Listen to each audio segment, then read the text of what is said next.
Assalamualaikum warahmatullahi wabarakatuh. Perkenalkan, nama saya Vanessa Putri Fanatika. Saya dari SDN 1 Gombeng-Sari. Saya akan mendongeng dengan judul Wortel-wortel Luki dengan tema kejujuran sebagai warisan leluhur. Karya Dian Sukma Kuswardani.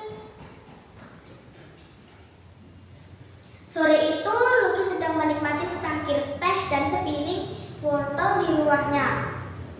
Luki melepas lelah setelah seharian memanen wortel di kebunnya. Hasil panen kali ini cukup banyak. Luki mendapatkan 2 karung wortel. Sepertinya sebentar lagi akan turun hujan.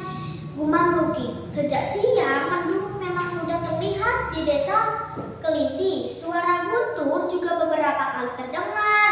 Tak, tak, tak. Tetesan air hujan akhirnya jatuh mengenai atap rumah Luki. Semakin lama hujan semakin lebat. Luki melihat keluar jendela, air hujan tampak mengalir dengan deras di jalanan.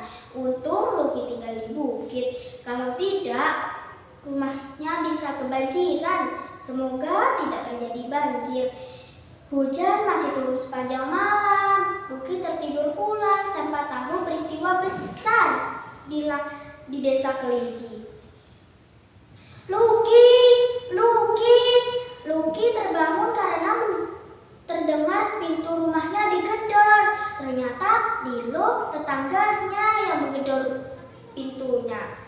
Ia segera turun dari tempat tidur dan membuka pintu. "Ada apa?" tanya Luki sambil mengucek matanya. "Desa Kelinci kebanjiran. Kepala desa meminta semua warga berkumpul di rumahnya." Luki bergegas keluar. Luki kaget melihat rumah di bawah bukit tergenang air seperti danau. Rumah-rumah warga desa hanya tampak atapnya saja. Rumah kepala desa berada di kaki bukit. Rumah itu aman dari banjir. Untungnya semua warga selamat. Mereka bisa menyelamatkan diri dengan cepat.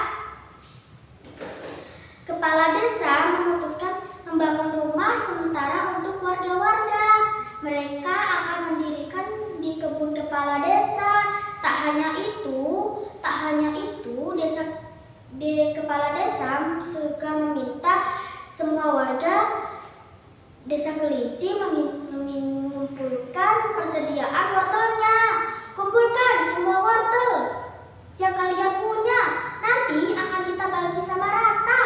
Kita harus bisa bertahan sampai musim panen yang akan datang." Lilo dan Ujar bertugas untuk mengumpulkan wortel-wortel itu. Warga Kelinci yang rumahnya tidak kebanjiran kembali pulang untuk menyimpan wortel-wortel mereka. Luki juga ikut pulang. Sesampai di rumah, Luki membuka lemari penyimpanan. Ia memandang 2 karung wortel dengan perasaan tidak rela. Bagaimanapun, wortel-wortel itu adalah hasil jerih payah. Apakah ia harus memberikan semuanya? Luki terdengar pintu rumahnya diketuk. Giliran tiba, Luki akhirnya mengeluarkan sekarung wortel. Sekarung wortel lainnya ia biarkan di dalam lemari. Luki khawatir akan kehabisan wortelnya.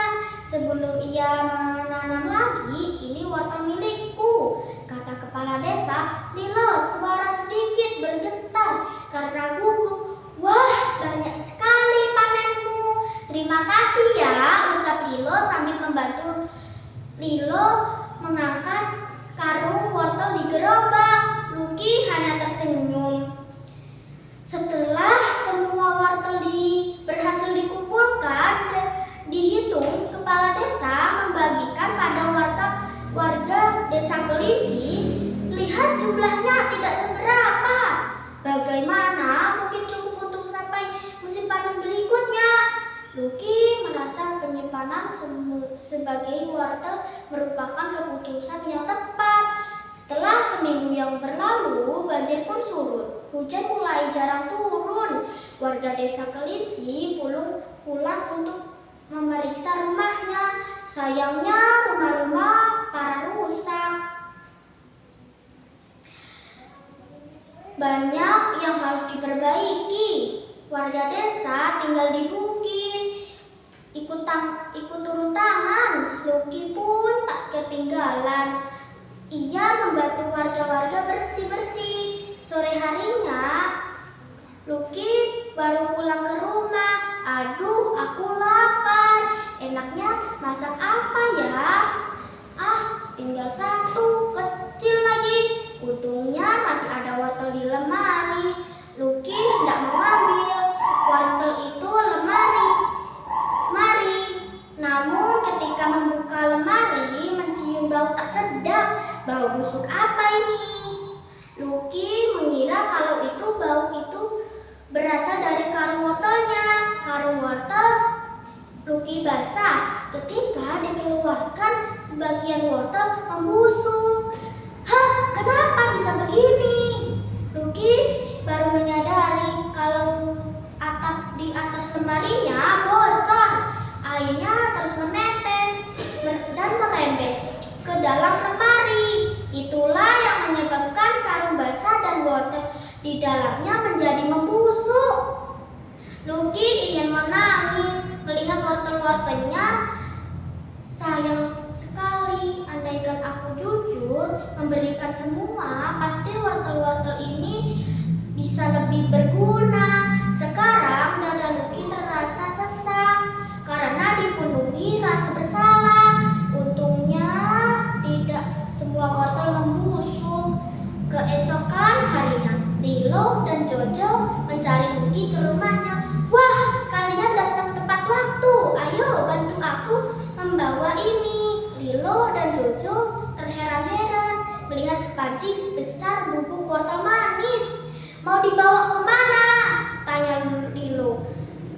Dibawa ke rumah kepala desa. Kita makan bersama. Kurasa bubur ini cukup banyak untuk makan siang warga desa. Sebelum pergi, Luki mengaku kepada Lilo dan Jojo tentang wortelnya. Lilo dan Jojo persediaan memaafkan Luki. Menurut mereka, warga juga persediaan memaafkan Luki karena Luki sudah sadar dan berusaha menebus kesalahannya.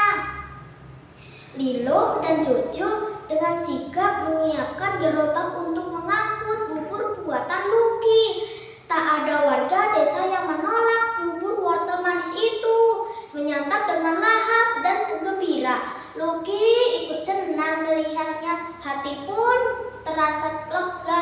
Semua warga berterima kasih pada Luki. Ternyata kegembiraan saling berbagi. Rasanya semanis bubur wortel. Sekian dongeng saya. Wassalam.